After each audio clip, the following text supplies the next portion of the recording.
Alley Cats, and welcome back to Movie Monday. Halloween is this week, so y'all better buckle up and get ready for a really long video because today we are reviewing and discussing the original 7 films in the Saw franchise. The entire classic horror series starting in 2004 and releasing a new iteration each following year, and we're going over every single one just in this video. Mostly because if I did them individually, it would take me like a year with how often things have to be pushed back since new films take priority. There's also going to be quite a bit of gore discussed and some shown as well, so if you're sensitive to that sort of thing, then this video may not be for you. Normally, this is where I'd say if you want to skip the plot overview to skip to a timestamp, but if you're still here after the intro, this one's going to be quite a wild ride that you guys won't want to miss. This video is going to be outrageously long enough, let's just get right into it.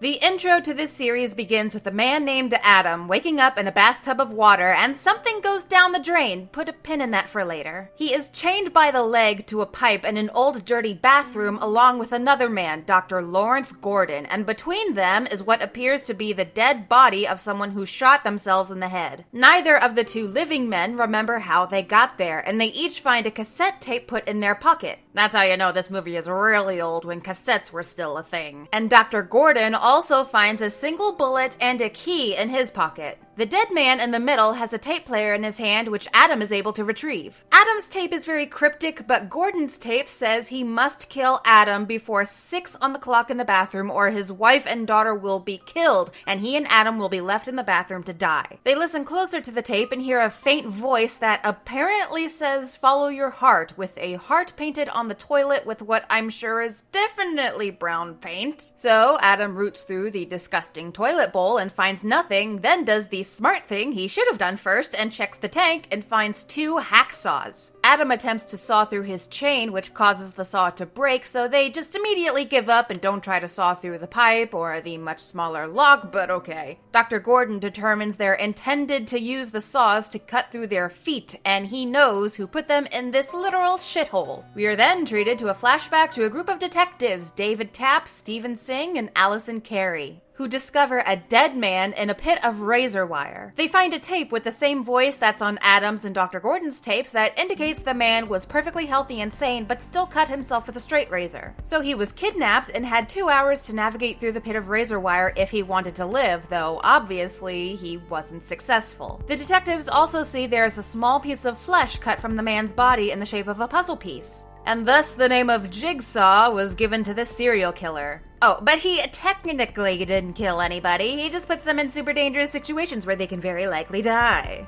Right.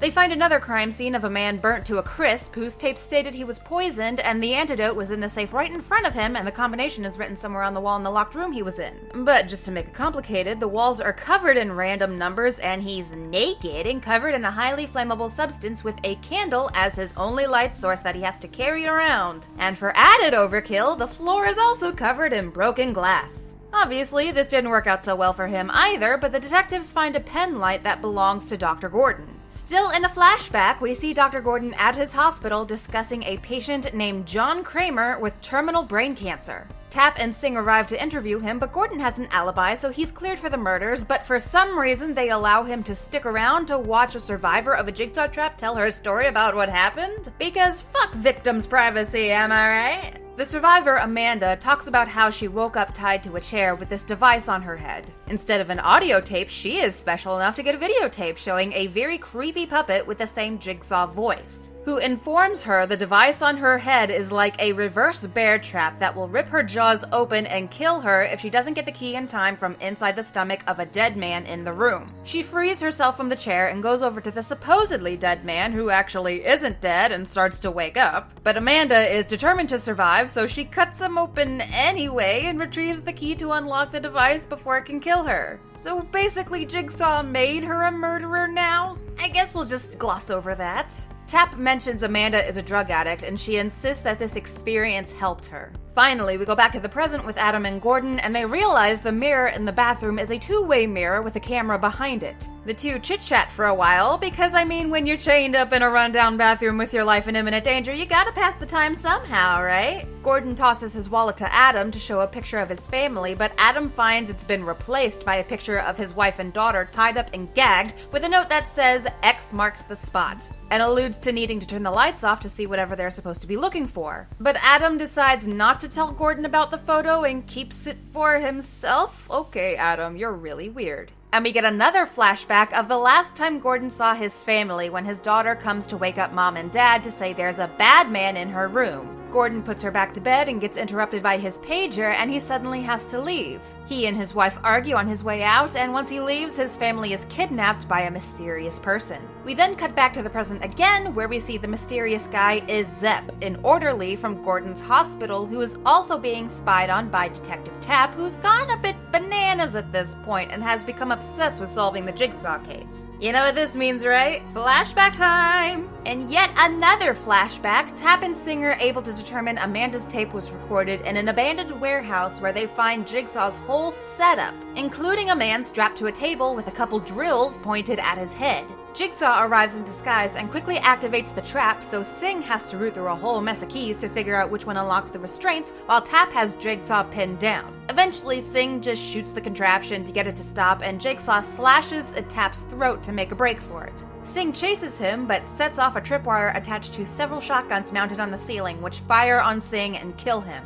Tapp survives, of course, since we literally just saw him alive in the present watching Zepp, who was watching Adam and Dr. Gordon. This is pretty convoluted, but not even half as complicated as some of the later movies get. Adam finally suggests Dr. Gordon turn off the lights, and they find an X on the wall in glow-in-the-dark paint. Dr. Gordon breaks through the tiles to find a locked box, which is opened with the key he found earlier. Inside the box is a cell phone that can only receive calls, a couple cigarettes, and a note that claims the cigarettes are harmless but implies Dr. Gordon can poison them with the blood of the dead man who was apparently poisoned before he blew his brains out. Dr. Gordon questions how Adam knew to turn off the lights, so he finally reveals the picture of Gordon's family. So Gordon then dips one of the cigarettes in the poisoned blood when Adam isn't looking, but then shuts off the lights to whisper something to Adam so Zepp can't hear. When they turn the lights back on, Dr. Gordon offers Adam a cigarette and gives him the non-poisoned one instead. Adam smokes it and gives a comically poor performance pretending to die. But Zepp ain't buying it, and he shocks Adam through his chain, causing him to react and show he's still in fact alive.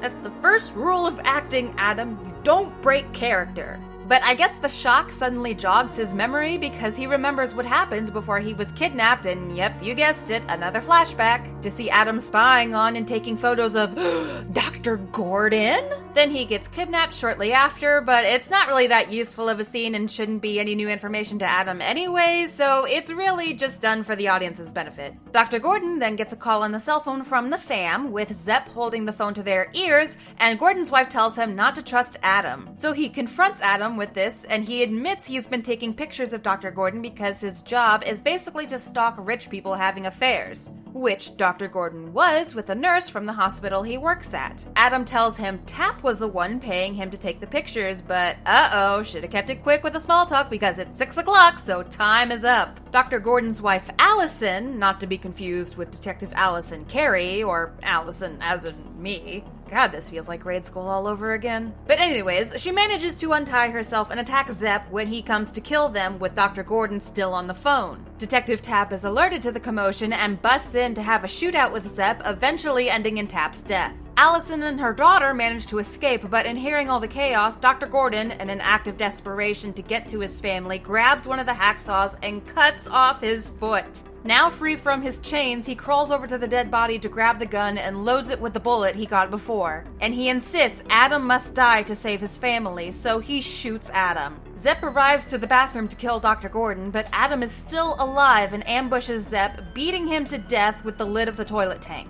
Gordon assures Adam he's going to get help and crawls out of the bathroom while bleeding profusely from his leg stump. Adam searches through Zepp's pockets hoping to find a key, but instead finds an audio tape of his own, outlining Zepp's instructions to kidnap Dr. Gordon's family and kill them if Dr. Gordon fails in killing Adam, so Zepp can receive the antidote for the poison in his body. Which seems weird because we learn later in the series that Jigsaw detests murderers, but we don't learn whatever Zepp did that was so terrible to be put in this position. Suddenly, the dead body gets up and it's revealed he is John Kramer, Gordon's cancer patient and the real Jigsaw killer. He tells Adam the key to his chain is in the bathtub, the item that went down the drain right at the start of the movie. Which just seems like a dick move. I know there's a lot of dick moves in a movie like this, but Adam didn't even get a chance with that. John goes to shut the lights off, leaving Adam screaming in the dark while he gives the final line of the movie, game over. Rolling right into the second film, we're greeted with a man waking up to find himself in a trap with a device affixed to his head called the Venus flytrap.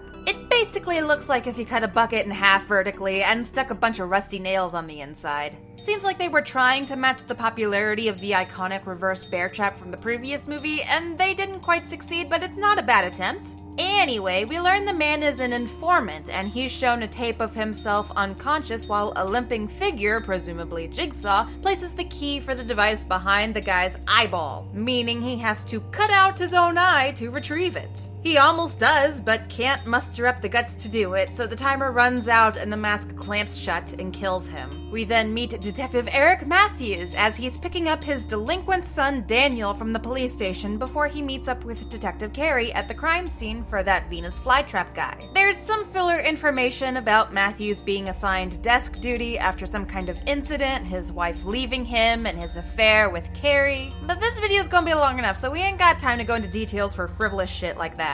He recognizes the company that made the metal for the trap, and they head over to the abandoned factory with the SWAT team. Some of the squad gets killed by an electrified gate trap on the way inside, but eventually they come upon Jigsaw, aka John Kramer, with a bunch of IVs and medical stuff hooked up to him. They go to arrest him, but he says he cannot leave because of Matthew's current predicament, referring to a row of monitors that show a game in progress in an abandoned house involving several people, including Daniel, who will die in 2 hours along with the rest of the people from the poison in their bodies. And this guy's really got a thing for poisoning people. But he does tell Matthews that his son is in a safe place. We switch over to the people inside the house who have just recently woken up in the locked room. One of the individuals is Amanda, who is frantic over being back in another trap and searches the room until she finds a tape player explaining their poisoned state from a nerve gas and antidotes being hidden behind traps all over the house, including one inside a safe with them in the room, with the combination being in the back of their mind. The order is over the rainbow. They're all connected somehow and other cryptic nonsense. They also find a key with a note that says, "Don't use the key on the door." So, of course, the musclehead dude Xavier uses the key on the door like an idiot and ends up getting one of the other guys killed when a gun fires from behind the door. Eventually, the door opens by itself so they can explore the rest of the house. They try to figure out what they have in common, and they learn all of them except Daniel have done time in prison. They find a hidden door leading to the basement, which brings them to a furnace trap intended for creepy-looking dude Obi. The included tape says there are 2 antidotes inside the furnace, one he can give to any of the others, and one to him as a gift for helping Jigsaw kidnap the others. As expected, the rest of the group don't take too kindly to this news, and Obi goes into the furnace for the antidotes. The furnace is suddenly activated, and he's trapped inside, but doesn't make it to the switch in time to turn it off, and he burns to death, and the antidotes are destroyed. Back through the house, they enter a room with Xavier's trap, and being a drug dealer, he has to jump into a pit of dirty syringes to find a key that unlocks another door in the room before the timer runs out, and the door is sealed shut. However, Xavier is too much of a pussy to do his own damn trap, so he throws Amanda in the pit, and she searches for the key in one of the most painful to watch scenes of the entire franchise. She finds the key, but Xavier drops it like a dum-dum, costing him precious seconds and resulting in the door locking forever. Meanwhile, the police have been working to trace the video feed coming in through the monitors. And John tells Matthews that if he just chills the fuck out and sits down and has a conversation with him, then his son will be fine. I'm paraphrasing, but you get the idea. John recounts how after his cancer diagnosis, he attempted suicide by driving his car off a cliff but miraculously survived. And this gave him a new appreciation for life that he wanted to help share with others or something. Matthews starts losing his patience and starts tearing up John's papers when he finds a file with the mugshots of all the people in the trap house, all of whom had been arrested by Matthews and convicted using fake evidence he planted, meaning the others probably aren't going to take too kindly to Daniel once he finds out they're related.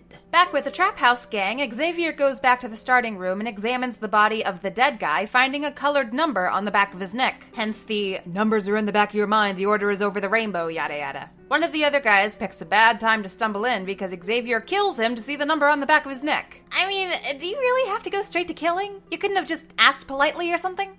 Whatever. One of the girls, Laura, succumbs to the poison and dies, and another girl, Addison, finds a photo of Daniel and Eric that says father and son on the back. So now everyone knows that they're related and not too happy about that. Addison goes off on her own and finds her trap, which is a glass box with an antidote inside. She completely ignores the tape and the envelope with the key inside and just reaches straight through the 2 razor-lined holes of the box. But once she's got her arms in, she can't get them back out due to the razors painfully slicing into her arms, so we don't see, but she definitely ends up dead, either from bleeding to death or dying by the nerve gas. Amanda finds the guy Xavier killed and realizes he's on a murderous rampage while looking for the other numbers, so she takes Daniel and runs off. Seeing this hulking massive roid rage going after his son, Matthews snaps and beats up John, demanding to know where they are. So John tells him game over and agrees to take him to the trap house. And shortly after they leave, the tech team finishes tracing the signal. Meanwhile, Xavier chases Amanda and Daniel through the house, and the latter two find a trapdoor in the starting room under the safe. Matthews enters the house at the same time as the SWAT team entering where they traced the signal, but Detective Carey, who is still back where they found John Kramer, can't see any of them on the monitors. Amanda and Daniel make their way through the corridors in the cellar, eventually stumbling into the bathroom from the first movie.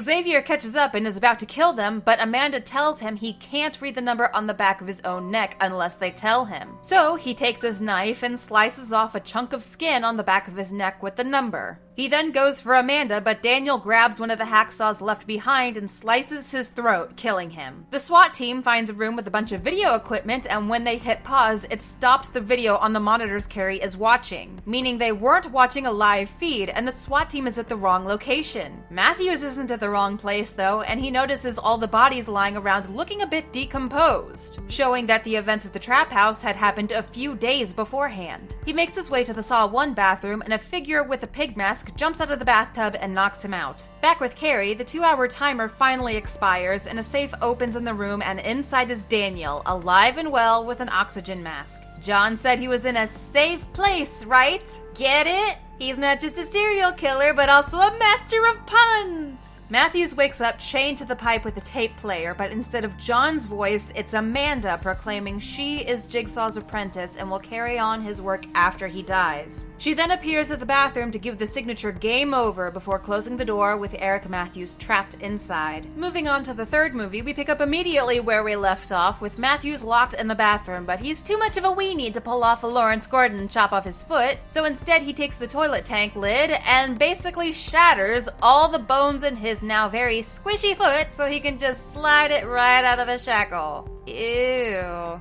Probably would have been better to just cut the damn thing off. Jumping suddenly to 6 months later, we join Detective Allison Carey at a crime scene with the aftermath of a trap for a man whose details are given but don't really matter. All you need to know is that the victim was tasked with ripping many chains from his body to escape, or a nail bomb would kill him. He was successful in removing all chains except one hooked through his jaw, so now all that's left of him is a bunch of fleshy bits scattered around the room. Double ew. Carey suggests that this trap may not have been from Jigsaw since the door was welded shut. So even if the man completed his trap, it would have been impossible to survive, which completely contradicts Jigsaw's usual methods. Interesting. Later that night, Carey is kidnapped herself and placed in her own trap. She wakes up inside of a contraption hooked into her rib cage with a jar of acid in front of her with a key at the bottom. The subsequent videotape tells her the key will quickly dissolve unless she can fish it out of the acid. Ow! And if she is unsuccessful, then she will be killed with her rib cage ripped straight from her body. But Carey is a badass, so she dives right into that jar of acid and gets the key at the cost of melting her hand quite a bit, but just like the other trap, even though she completes what she was supposed to do, she can't get out and she dies once her rib cage is torn out. We then cut to a very uninteresting couple in the middle of a spat, and the guy tells the woman, Dr. Lynn, just before she leaves for work, that he wants a divorce from her. She is clearly distracted during work at the hospital, so much in fact that she doesn't notice someone creeping around until she gets kidnapped. Lynn wakes up strapped to a wheelchair in Jigsaw's new headquarters, and Amanda, being the one who kidnapped her, takes her to another room where the man of the hour himself is practically on his deathbed, being hooked up to even more medical equipment than the last time we saw him. Amanda hooks Lynn holding up with this fancy collar lined with shotgun shells, which John Kramer explains is linked to his heart monitor, so if he dies, she also dies. Amanda goes on to explain further that Lynn needs to keep John alive until another test subject finishes his tasks. Speaking of said test subject, we meet Jeff, who is stuck inside a crate suspended in the air. Through his tape, we learn he has become consumed with anger over the death of his son to the point of neglecting his still living daughter, and obsessed with getting vengeance against the drunk driver who killed his son and the court system that allowed the man to go free. And his tests are all about forgiveness and letting go. But he only has a couple hours until the building locks for good and he's left to die. And from here on out, I'm just gonna try to tell as much of these plot lines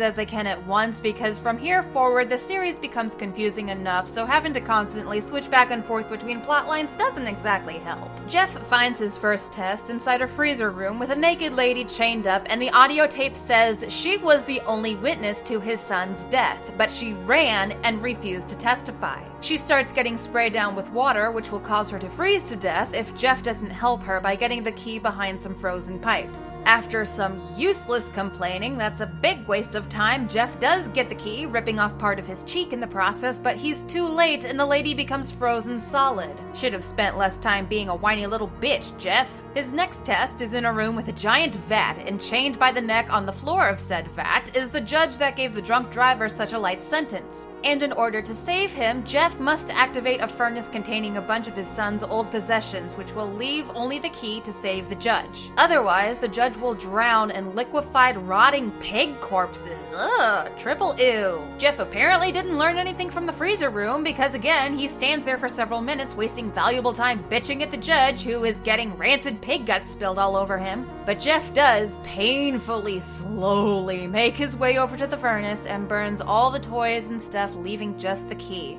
And Jeff is actually able to save the judge. His final test, of course, requires him to save the drunk driver himself, Timothy, who is inside a contraption called the Rack, which will turn each of his individual limbs past their breaking point, including his head, unless Jeff gets a key attached to the trigger of a shotgun inside a glass box. The rack starts twisting, and Jeff does Jeff things and just watches for a while before eventually deciding to help Timothy. He gets the key, but he's not paying attention at all, and the shotgun goes off and shoots the judge and kills him. To make it worse, Jeff can't figure out how to unlock the trap, so he just sits there and wails while Timothy's head is turned completely around and he dies. Meanwhile, John is in really bad shape, and Lynn says he is in need of surgery since his brain is pushing up against his skull, which will be difficult to do a surgery in the middle of an abandoned warehouse, but Amanda just says to tell her what she needs for the operation. Lynn later performs the surgery to cut out a piece of John's skull to relieve the pressure on his brain, and everything goes well, but in the middle of the surgery, John hallucinates about a lady we don't get any details on until the next movie. But spoiler alert, it's his ex-wife. While hallucinating, John turns to Lynn and professes his love, thinking she is his ex-wife, which makes Amanda all sorts of jealous, crazy psycho bitch. We also briefly see a flashback of Amanda helping John set up the bathroom trap from Saw 1, and it's shown that she was the one who carelessly tossed the key to Adam's chain in the bathtub where it would later go down the drain. And afterwards, she went back after he was locked in to mercy kill him rather than let him die of starvation or something. Not really important to the story, but it's nice to have that cleared up. Later, John asks Lynn about her husband, and she says the relationship is very strained to the point where they're basically strangers. And this isn't so important for now, but during this part is when John pours melted wax over an audio tape and swallows it, which once again will be revisited in the next movie. Amanda finds a note in her desk, which we don't get to see, but it makes her really upset, and she returns to tell John that the test subject finished all his tests. So John tells her to let Lynn go. But Amanda refuses and gripes at John about how he's a murderer and his tests don't change anyone.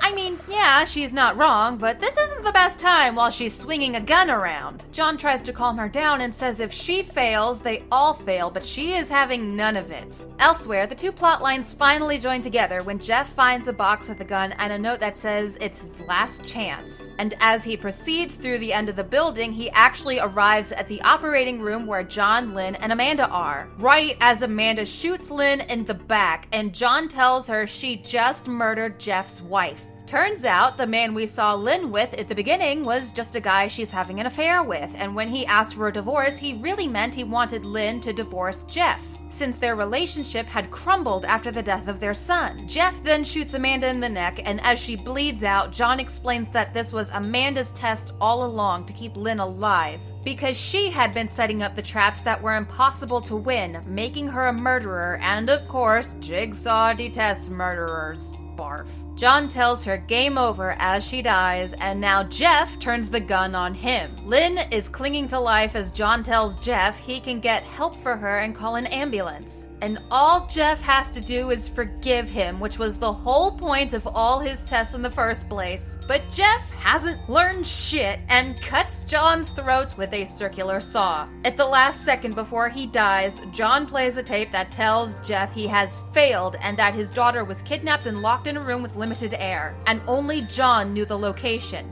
And remember how John's heart monitor was linked to the shotgun collar on Lynn? Yep. Once John flatlines, the shotgun shells explode and blow her head off. Good job, Jeff, you freaking moron. Going into the fourth movie, we start right at John Kramer's autopsy, where that wax-coated tape is pulled from his stomach. Detective Hoffman, who we've briefly seen before but hasn't been important enough until now, comes in to listen to it as it's addressed specifically for him. In the tape, Jigsaw seems to be taunting Hoffman, saying the games will continue and he will be tested as well. We then see a trap with two men chained to a winch that starts slowly pulling them towards it to die. One of the men has his mouth sewn shut and the other has his eyes sewn shut, making them unable to communicate, so Mouth Guy ends up killing Eye Guy for a key around his neck to free himself. Afterwards, we turn to Detective Rigg, another character we've briefly seen with the other detectives, but for the most part wasn't notable in any way. Joined by Hoffman and a SWAT team, they find Allison Carey's body from her trap in the previous movie, so Rigg just charges through the door immediately to get to her before the area is secured. Because he has this thing about wanting to save everyone and is scolded by Hoffman for being so reckless. So now we know Rigg's fatal flaw that totally won't get him killed at the end of the movie. For some reason, the FBI is just now getting involved in the Jigsaw killings, so we meet Carey's contacts, agents Lindsay Perez and Peter Strom, who speculate Jigsaw had another accomplice besides Amanda Young because neither her nor John Kramer would have been able to lift Carey into her trap. Rigg is becoming obsessed with finding Eric Matthews, who is still missing, and he's later attacked and knocked out in his apartment. When he wakes up still in his apartment, he is shown a Jigsaw video that shows Eric Matthews is still alive, but dangling by the neck on top of a giant block of ice, and next to him is a tied-up Hoffman with some kind of electrical device hooked to his chair. Rigg has 90 minutes to save them before some heat lamps melt the ice block, hanging Matthews and the water getting Hoffman electrocuted. But Jigsaw specifically mentions to Rigg that he must let go and overcome his obsessive need to save everyone. His first test involves a woman tied to a chair with her long braid being fed through a mechanical device that will slowly tear her scalp off.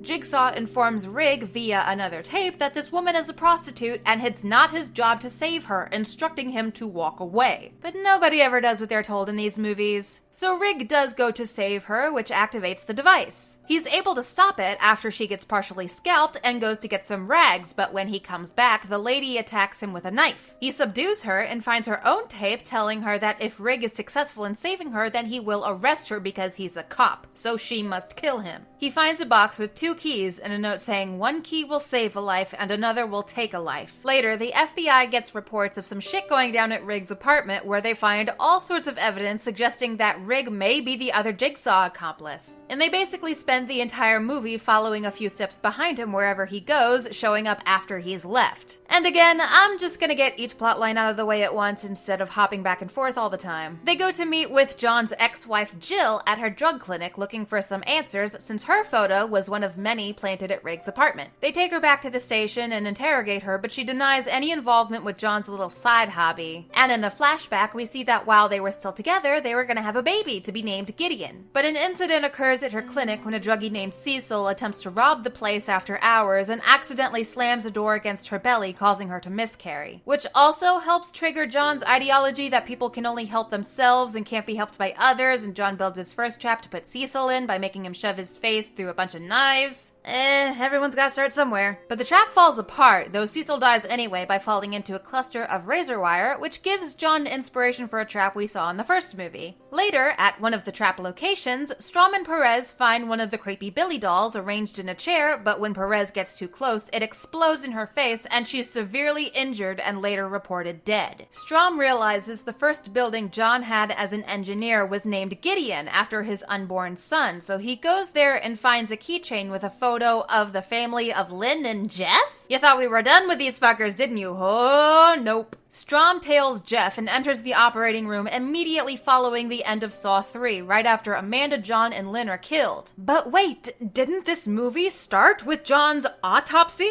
Le gasp! Jeff stupidly points his gun at Strom, who has much faster reflexes, and he shoots Jeff dead. Oh well, no big loss here, I suppose. Meanwhile, Rigg goes to a motel, and one of the keys he got is to a room there where he is given instructions to abduct the motel clerk and bring him up to the room. Turns out Mr. Clerk had been getting rather forceful in bed with some ladies, so Rigg needs to get him into his trap, which consists of shackling his arms and legs and having to push a couple buttons to gouge out his eyes. He only succeeds in taking out one eye, though, so when the timer is up, his limbs are all ripped from his body. Rigg also gets a note that leads to a school where an incident happened with a little girl being abused by her father, but she was too afraid to say anything. And Rigg ended up assaulting the father, whose lawyer was the guy from the beginning trap that had his mouth sewn shut, who we see in present day is currently monitoring Matthews and Hoffman and tells them all they have to do is stay put until Rigg passes his test and they can all go home. He also gives Matthews a gun with a single bullet, not sure why, since that seems like something you don't want to do when holding someone hostage, but hey, you do you, man. Anyway, Rigg arrives at the school to find the abused girl's mother and father in their own trap. They're strapped back to back with several metal rods penetrating their bodies. The diagrams around the room showing that if the rods are pulled out, then the mother, who was also abused by her husband, will be fine aside from a few flesh wounds, while the husband, who has the rods going through all his major arteries, will bleed out and die. So she freaking does it! She pulls out all but one of the rods, causing her husband to bleed out and die, but she becomes too weak and passes out before she can remove the final one. Rigg is instructed not to help her and let her finish her test on her own, so he leaves and pulls the fire alarm on the way out so the police will come and find her. Back with Matthews and the gang, who at this point we learn are at the Gideon building as well, Matthews notices a couple more giant ice blocks suspended from the ceiling attached to a chain that leads to the door in front of him that says final test on it. And if they didn't already spell it out enough, the lawyer guy tells him to hope Rigg doesn't come through that door. As the timer nears the end, we see the lawyer is actually a not-so-willing accomplice as he's got some sort of contraption on his back that looks like it will sever his spine or something. With only a minute left, he's clearly antsy to push the button to release Matthews and Hoffman, but he can't until the timer reaches 0. Then a lot of crazy shit happens within just a few seconds. Rigg arrives at the final test door and prepares to barge through it.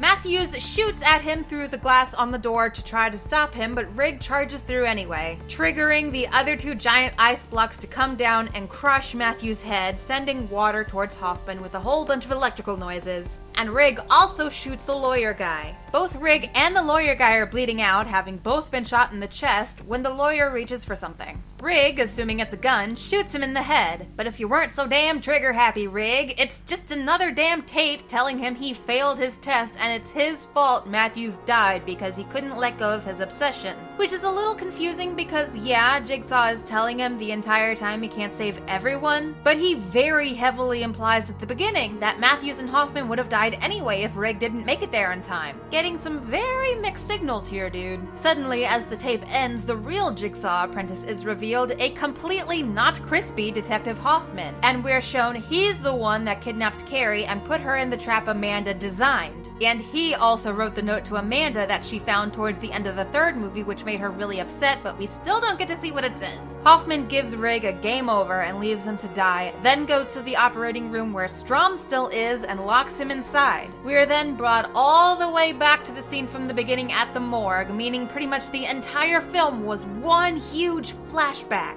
And Jigsaw's final message to Hoffman about his work continuing suddenly takes on a whole new meaning. Whew, we're just over halfway done with only the plot overview, but I wanted to just take a second to say thank you for watching this ridiculously long video. And I would really appreciate it if you guys could click that like button if you're enjoying this video and subscribe if you aren't already for future Movie Mondays and other videos I upload throughout the week. I also want to give an extra special thank you to my Movie Monday editor Charlie, because without him, these videos would not even be possible. So thank you so much for being such a tremendous help and an awesome dude. Now, back to your regularly scheduled programming. Chugging right along to the fifth movie, we're introduced to a dude who was put in a trap because he apparently served only a light sentence for killing someone, so he's forced to crush his hands in a couple vices before a giant pendulum blade can swing down and rip him in half. He does his task, but the blade comes down anyway and kills him. That seems quite like deja vu. We then rejoin Strom just after he was locked in the operation room, where he finds a secret door but gets knocked out and has his head put in the glass box that's filling up with water, seemingly with no way to survive. But Strom is a better problem solver than many previous characters we've had to deal with, because with some quick thinking, he takes a pen from his pocket and gives himself a tracheotomy, allowing him to breathe through the hole in his neck until help arrives. Hoffman plays the role of the surviving victim and exits the building with Jeff and Lynn's daughter as police arrive, and he says no one else survived. So he's not too thrilled when someone announces Strom was found alive and well. Hoffman gets a promotion and everyone celebrates the end of the Jigsaw killings, but he finds a note at his desk that suggests someone knows about his role as Jigsaw's accomplice. Assuming the note is from Strom, Hoffman steals his cell phone for later devious actions. We also check in with Jill, who is meeting with a lawyer to go over John's will, and she's given a box, but of course the contents aren't important for this movie, so we will learn more about that in the next one. And we finally get into the trap plot of this film when 5 people wake up in a room with collars around their necks connected with a cable to the back of the wall with mounted blades attached, and 5 separate glass boxes on the other side of the room, each containing a key. The videotape that plays tells the group they're all connected and advises them to do the opposite of their instincts throughout their tests. There are also nail bombs in each room that will explode if they don't solve each puzzle in time. So they try to discuss a possible connection, but this twitchy guy goes for one of the keys, which activates the trap. They all go for the individual keys in front of them, but with the same wire being connected to each collar, they cannot all move forward at the same time. Eventually, they're all able to unlock their collars except for a blonde girl who is yanked back towards the blade and beheaded. The remaining 4 proceed to the next room, where there are jars suspended from the ceiling and 3 large holes in the wall meant for them to climb into to escape the blast from the bombs. They start breaking jars to retrieve the keys, with one person climbing in each of the holes, and ultimately it's the bald, burly man who gets left out to die by the explosions. Next, they go to a room with a bathtub full of water and 5 cables that must have a closed electric circuit for them to open the door. And the remaining 3 presume one of them has to die and have the cables shoved into their body, which ends up being one of the girls. The remaining business lady and twitchy guy make it to the final room with 5 circular saws with a beaker that they learn they must fill with 10 pints of blood, which is the exact amount of blood in the human body. They finally figure out that they're connected because they each had a role in an arson fire that ended up killing several people, and they were all meant to work together from the very first trap. In the first room, all the keys were the same, so only one was needed for everyone. In the second room, the holes in the wall were big enough to fit more than one person. And in the third room, they all could have each held a cable and received a mild shock. Here, they would have only needed to give 2 pints of blood each, but now the surviving duo must each give 5, resulting in them sawing their arms down the middle almost to the elbow, but they are able to survive. Meanwhile, Strom does a little investigating and learns that the guy killed in the pendulum trap was the killer of Hoffman's sister, and he figures out it was Hoffman who killed him and set it up to look like a jigsaw trap. But this was before Hoffman became Jigsaw's apprentice, so of course we gotta see how they meet. And Jigsaw basically blackmails Hoffman into working for him, or he'll let everyone know about who really killed his sister's murderer. And we see that Hoffman had a part in nearly every trap leading up to this point. Present-day Hoffman starts casting some major suspicion onto Strahm with the FBI director, which is only added to when Jill approaches him with concerns that Strahm may be following her. And Hoffman calling the director from Strahm's cell phone near the Gideon building but quickly hanging up without speaking. Then expecting them to trace the phone, so he plants it next to the monitors keeping watch of the trap folks, which the director later finds along with some stolen files, so he puts out an APB on Agent Strahm. Strahm stalks Hoffman to the nerve gas house from Saw 2, but once inside, only finds a clear coffin filled with a bunch of glass shards and a tape with Hoffman's voice telling Strahm the only way to get out of that room alive is to get inside the box. Instead, he ambushes Hoffman when he enters the room and locks him inside the box. But Hoffman gets the last laugh as the door slams shut and the glass box sinks into the floor while the walls close in on Strahm, crushing him to death. You should've listened! Why does no one ever follow directions in this series? In the penultimate Six movie, we start with a trap. Duh. Two loan sharks have these harnesses on their heads that will drive screws into their skulls, but whoever can add the most weight and flesh to their respective scale will survive. The man, who is overweight, starts cutting off slabs of fat from his stomach. But the woman, Simone, wins by chopping off her right arm in a gruesome but wonderfully done scene. Fun fact, the actress that plays Simone, Tanedra Howard, won this role from the reality acting competition Scream Queens, hosted by Shawnee Smith, the actress who plays Amanda Young, which aired on VH1 back in the day. It was a pretty interesting show that I have rewatched a few times since then, and they even did a second season to give another actress a role in the next Saw sequel. And surprisingly, something I didn't even realize until I went back to rewatch the series recently, one of the contestants on season 2 was Rosanna Pansino. Yes, that Rosanna Pansino, YouTuber and creator of Nerdy Nummies. But she got eliminated in the second week, so even though the horror acting didn't quite work out, it's so cool to see how far she's come since then. Freaking small world, holy wow. Anyways, we pick up where we left off in Saw 5 right after Strahm gets squished and Hoffman heads over to the crime scene for the trap we just saw. The coroner finds Strahm's fingerprints on the eyelids of the dead guy, which were planted by Hoffman using Strahm's severed hand. And the coroner also notices that the blade used to cut out the puzzle piece from the loan shark dude is the same one used on the guy who killed Hoffman's sister, so they want to analyze the tape from that particular trap. It's also revealed to Hoffman that Lindsay Perez is still alive and the FBI faked her death to protect her. Hoffman is also approached by a reporter lady, though he brushes her off, but we're still gonna need to keep her in mind for later. We then meet future trap guy, whose fatal flaw totally won't get him and several people killed, William Easton, who runs an insurance company that is currently being sued by the family of a man who died of heart disease because he was denied coverage due to a loophole in Easton's sketchy policies. You can definitely tell this is the movie where Saw starts getting kinda political. William even has a team of 6 people specifically dedicated to finding flaws and loopholes in applications in order to deny as many people as possible. So we for sure won't see these people in part of a trap in the future, I am sure of it. We also finally find out what was in the box Jill received in the last movie, and it's a whole bunch of stuff including a mysterious package and 6 envelopes with photos of the intended victims for the upcoming trap, which Hoffman meets with her to discuss at her clinic and says they need to move quicker because he's now at risk of being found out as the other Jigsaw apprentice. And Jill only gives him 5 of the envelopes, hiding the last one. Shortly afterwards, William Easton is kidnapped and wakes up with 4 explosives chained to his limbs and 1 hour to complete his tests and remove them, or they'll detonate and he will never see his family again. We also see a woman and her son waking up in a cage with a tub of hydrofluoric acid connected to a switch that says live or die. And after deciding to leave it be for now, they see William's tests play out on a monitor and the mom tells her son they're here because of his father. Way to be obviously vague in a way that will set us up for a big twist later. For his first test, William has an oxygen mask on that's connected to a pump with clamps on each side of his ribs. Across from him is the janitor from his office building who is a smoker and has a similar setup. And the more they breathe, the more the clamps will close in on them until one is killed. Of course, with the janitor being a smoker, this is a very one-sided competition, and obviously the poor guy can't hold his breath for very long and ends up losing. I mean, what did he do to deserve being put in here? Develop a nicotine habit? Seems a little harsh there. For completing his first challenge, William gets a key to unlock one of the explosive shackles and proceeds to the next test, which basically boils down to choosing who to save between his young and healthy but lonely file clerk with no friends or family, who, according to William's policies, would be the one to choose, or his older secretary, who has a family history of diabetes but has a happy life at home and actually has a family. William ends up saving his secretary and gets another key. We get a flashback which shows John Kramer actually went to William for approval of an experimental treatment for his cancer, but William refused to cover it. So I'm sure John definitely wasn't bitter, and that's absolutely not why he put William in this trap.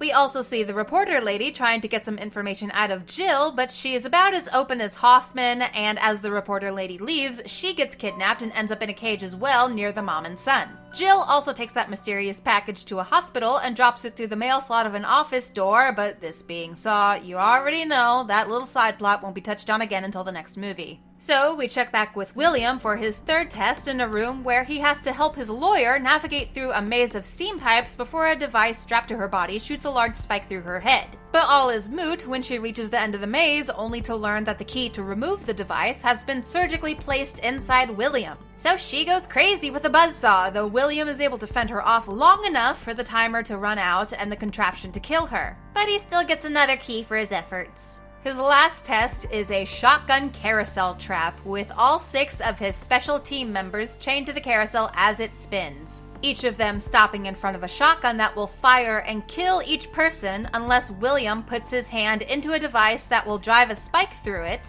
But he only has 2 opportunities to save someone, so he must choose who to spare. He ultimately saves one who is a mother to 2 children, and another woman who claims to have sick parents, but everyone's making up bullshit to try to be spared, so who really knows? William gets his last key, but before we can see him sprint to the finish line, we go back to Hoffman as he joins the FBI director, Agent Perez, and a technician who is nearly done unscrambling the tape from Hoffman's sister's killer. And once it is, and Hoffman's voice is uncovered, he suddenly attacks all of them and manages to kill all 3 before burning down the building. Jill also stops by the Trap headquarters to leave a copy of the note that Hoffman left for Amanda back in Saw 3, which was given to Jill by the reporter lady. No idea how she got it, but this isn't a series to ask questions at this point. And we finally learned that back in her druggy days, Amanda was the one who urged Cecil to break into the clinic, which caused Jill to lose her baby. Somehow Hoffman knew about this, but he blackmailed Amanda and told her to kill Lynn, or else he would tell John about her involvement in this incident. This plot twist apparently wasn't even planned when the Saw 3 writers decided to include the note back in the 3rd movie, so even though it still doesn't completely make sense, at least it's one loose end that's been dealt with. Once Hoffman reads the letter, Jill then walks in and knocks him out, revealing he was the subject of the 6th envelope. But as always, just when something's getting good, we gotta cut to someone else, so we rejoin William as he manages to reach his family in time. Only his family isn't the mother and son, like the movie probably wanted us to assume, but actually the reporter lady who is his sister. The mother and son are the family of the man who died after William canceled his health insurance, the family that's actively suing him. So the vat of acid and the live or die switch is not to decide their fate, but William's instead. The mom can't bring herself to pull the lever to kill him, so the son does it, which definitely won't be extremely psychologically scarring later on in life. This causes a rack of needles to swing down and stab William, and his body is dissolved as he's injected with the hydrofluoric acid. Back with Hoffman and Jill, we get a flashback to see the final contents of the box that John left for Jill, which is a redesigned reverse bear trap that she straps to Hoffman and sets the timer after strapping him to the chair, leaving him to be killed. But don't count Hoffman out yet, because he pulls an Eric Matthews and breaks his hand to pull free of his restraints and shoves the front of the trap through the bars of a window just before it goes off, which prevents it from fully opening long enough for him to get it off without killing him. And with that, we have finally arrived at Saw 3D, the final chapter. But not really the final chapter, obviously. Though this was the last installment in the series for many years until another sequel, reboot-ish film was made. We start off not with the opening trap just yet, and instead take a trip all the way back to just after the events of the first movie, where we see Dr. Gordon, minus his right foot, crawling around the cellar of the nerve gas house, and he cauterizes his stump against a hot pipe, so he's okay! Yay! For the intro trap, we have our very first public trap taking place in a storefront display window with two men chained to either side of a circular saw and a woman hanging over top of it. According to Jigsaw, this lady is a floozy and has been playing them both and dating them at the same time, getting them to do some less than legal things for her. So they can either fight to the death or just let the woman die as the crowd begins to gather to watch. At first, the men duke it out trying to push the saw towards each other, but the lady proves to be quite a flake and rooting for whoever appears to be winning. So both guys just say screw that and let her be lowered onto the saw, cutting her in half. We then pick up right after the end of Saw 6 when Hoffman manages to finagle his way out of the reverse bear trap, which Jill witnesses, so she has to run and hide from him. She goes to the police and specifically requests some internal affairs guy named Matt Gibson, who we've never met before but apparently is important. And Jill offers information on Hoffman in exchange for protection and immunity from prosecution. Later, there's also a trap in a junkyard with a bunch of neo-Nazis, which for now isn't really important since they all die, but it is worth noting that one of them is played by Gabby West, the winner of the second season of Scream Queens, and not to go off on too much of a tangent, but it was very shocking when Gabby won. Because she's kind of a terrible actress and failed like half the challenges, but literally all she does in this movie is scream and yell, so it doesn't matter anyway. I have a theory that maybe she had a more involved role like Tanedra Howard got, since she returns in this movie as well, but Gabby maybe was so incompetent that they just decided to kill her off. I think the runner-up, who should have won season 2, is the only one I'm aware of from both seasons that still gets consistent acting work.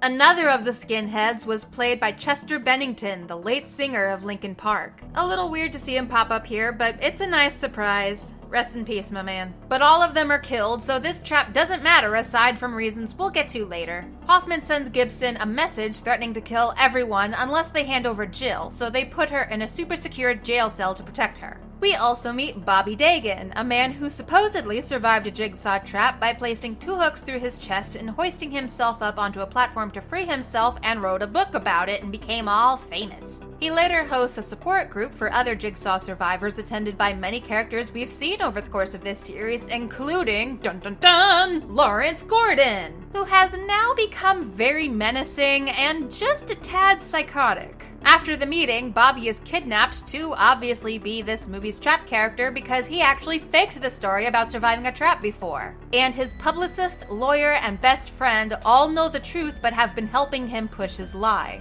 His wife Joyce, who has believed and supported him this entire time, is the only innocent member of this party, but she is still chained to a metal platform which Bobby has to reach within an hour or she will die. Man, Joyce really got the shit end of this deal. Bobby's first trap is to save his publicist, who is tied up in a straitjacket with metal spikes pointed at her throat, and Bobby has to retrieve a key at the end of a string with a fishing hook attached down her throat. But they have to do it quietly or the spikes will pierce her throat and she will die. And to no one's surprise, she doesn't stay quiet and ends up dying because he's pulling a damn fishing hook up from her stomach. Like, ow! I mean, I get it, Saw is basically torture porn and known for brutal traps, but this one is especially difficult to watch. Next, Bobby futilely attempts to save his lawyer, who is strapped to a giant wheel that will slowly spin her into a set of spikes to pierce through her eyes and mouth, unless Bobby can activate a device that will stab him in the ribs and halt the wheel until the timer runs out. But we all know how this will turn out because Bobby is even more useless than freaking Jeff. Third is Bobby's best friend, who is on the other side of her room, where most of the floor is gone except for a few planks and support beams. He is also blindfolded with a noose around his neck, and Bobby has to guide him across the room so he can toss him a key to free himself, but if he falls or the timer runs out, he will be hanged. It almost seems like Bobby might finally be successful in this one, but he makes the poor choice of throwing the key to him, and since the poor guy is blindfolded, he obviously doesn't catch it and gets hanged. Then, after yanking out some teeth that are etched with the combination to reach his wife, Bobby finally makes it to his final test where he must reenact the trap he claimed to have survived by piercing through his pectoral muscles with a couple hooks and hoisting himself up to attach a cable in order to save Joyce. And he actually almost does it, but unfortunately Bobby didn't do enough research before devising this little scheme of his because turns out the pecs are not strong enough to hold up a grown-ass man like that. So the hooks rip through his chest and he falls, leaving his wife to be burned alive in a brazen bowl. Poor Joyce. She didn't do anything wrong besides love and support her shitty husband. She deserves so much better. As for Bobby, who the heck knows what happened to him? He gets shocked by an electric fence surrounding the platform Joyce is on and he passes out, but that's the last we see of him. Maybe he survives and goes on to lead a sad and miserable existence for the rest of his life, or maybe he died right there. Who knows? Bobby fucking sucks. Meanwhile, Hoffman lures Gibson to a secret room at the garage trap with some pointless backstory that we really don't need or care about at this point in the series. And it turns out to be an ambush as an automatic gun pops out to kill Gibson and 2 other cops. During all this, Hoffman swaps places with one of the dead neo-Nazis in a body bag so he can sneak his way into the police station and get to Jill, ruthlessly killing anyone he comes across. Jill tries to run and hide again, but Hoffman finds her this time, tying her to a chair and attaching the original reverse bear trap to her head. This is what we've been waiting 7 years for. Not some cheap knockoff like Jill tried to use, so we finally get to see this iconic trap in action as Jill's jaw is ripped open and she dies. Thinking he's in the clear, Hoffman burns down his hideout and prepares to skip town, but gets ambushed and knocked out by none other than Dr. Gordon, who has been assisting Jigsaw throughout the entire series. He sewed the key behind the guy's eye from the Venus flytrap in Saw 2. He gave Jigsaw the information on Lynn in Saw 3. He sewed up the eyes and mouth of the 2 people from the opening trap in Saw 4. He wrote the note to Hoffman in Saw 5 that said he knew about his role as a Jigsaw accomplice. In the package that Jill dropped off at a hospital in the previous movie was a final message to Dr. Gordon from John Kramer, asking him to watch after Jill and to act on his behalf should anything happen to her. Which it did, so now he does. Since of course we have to end this series where it began, Dr. Gordon chains Hoffman inside the bathroom he was trapped in himself many years ago and tosses the hacksaw so Hoffman has no way to set himself free. With one final game over, Dr. Gordon closes the door on this series and on Hoffman, leaving him to die.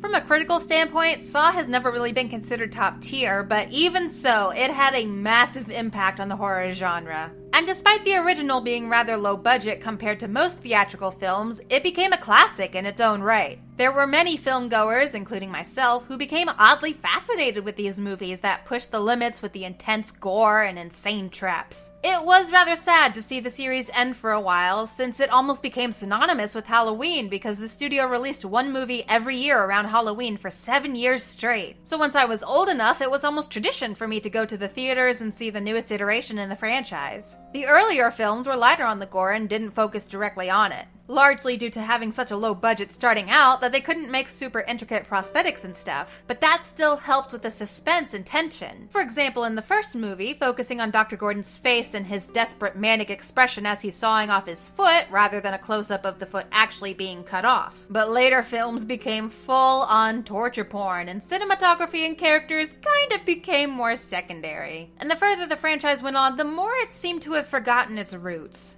And there's a lot of nuances throughout the franchise that don't make much sense once you really think about it. Not so much during the movie in the moment, but perhaps later on. Like whenever the Billy puppet rides in on his bicycle in the middle or at the end of a trap, how and who is doing that if the characters are already preoccupied elsewhere? Or how many characters could know about events going on when they weren't there and no one else was there to witness it? Or why is Hoffman still continuing Jigsaw's work after his death? Is he getting paid or something? He has an actual job that he keeps ditching to do this shit. There's a lot of little things like that in all the movies, not just later ones, that really make you wonder how all of this is really being done. The series definitely takes some weird paths, but I still find it strangely intriguing, especially the traps. Like to see just how ridiculous these contraptions can get, even though many of them make absolutely no sense from a storytelling or practicality standpoint. The story is convoluted, there's flashbacks within flashbacks. and it becomes like a horror soap opera with so many plot twists that are sometimes done well, but other times,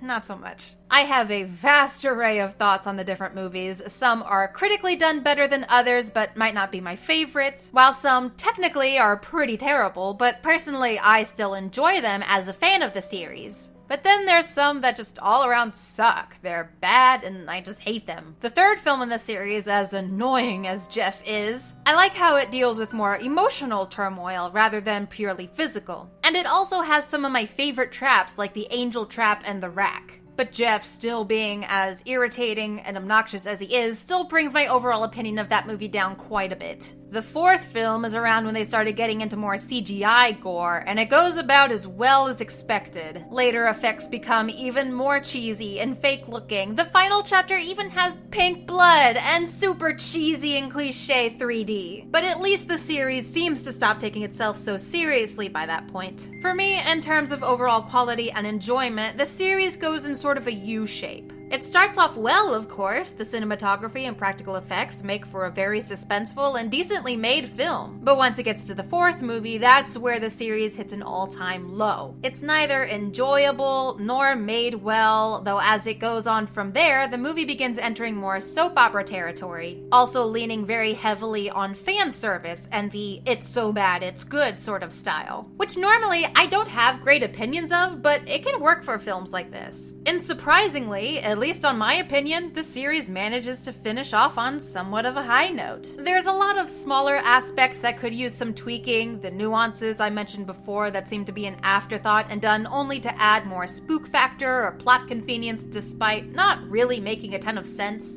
And also the really shoddy CGI introduced in the middle of the franchise. CGI can be a wonderful asset to a film when used properly, but when poorly done, it can end up doing more harm than good. And especially when it comes to gore, practical effects are typically the way to go. That way it looks more realistic and adds to the overall horror effect. As for the story itself, it definitely takes some odd detours, but aside from several parts in each I could nitpick, I don't have much of an issue with the plot as a whole. Like I said, it essentially becomes one big gory soap opera, so there's bound to be some dramatic silliness. But one glaring issue I do have is that I wish they hadn't revealed Dr. Gordon's involvement in the final film until the very end. So it would be more of a surprise that he's been a secret accomplice all along. Obviously, when the first movie was written, they had no idea where the plot was going to go. In fact, I'm pretty sure that for the majority of the franchise, Cary Elwes, the actor who plays Dr. Gordon, wasn't even planned to make a return because of ongoing contract issues. It's like the situation with Amanda's Note. When it was first written, the writers had no idea of any specifics or where it would go, but later on, it was managed to be tied up in a neat little bow. I think it's the same deal with Dr. Gordon's role in the film. For years, up until the final chapter, so many people were theorizing about Dr. Gordon being a secret Jigsaw accomplice, finding clues throughout movies and trying to tie everything together despite it not even being planned by the filmmakers for years. So it would have been a much more significant reveal to not show Dr. Gordon in the final movie until the end when he kidnaps Hoffman. Seeing him more towards the beginning already tells us that, yep, he's definitely been helping John Kramer this entire time. Which takes away from what's supposed to be the biggest twist ending because we see it coming from a mile away now that we know he's still hanging around. I know it was probably a pretty hefty price tag to bring Cary Elwes back for the movie, so they wanted to get enough bang for their buck and include him in as many scenes as possible, but doing it the way they did nearly ruins the ending of this entire franchise. So with that said, my personal rating for the Saw series goes as follows. Saw 1, 6 out of 10. Saw 2, 5 out of 10. Saw 3, also 5 out of 10. Saw 4, 3 out of 10. Saw 5, 4 out of 10. Saw 6, 4 out of 10. And Saw 3D, the final chapter, 5 out of 10. Let me know what you guys think in the comments below, and if you have any suggestions for movies I should discuss and review in the future. Thank you very much for watching. If you enjoyed this video, please leave a like and subscribe if you have not already. Have a very happy Halloween, and until next time, I will see you guys later. Bye!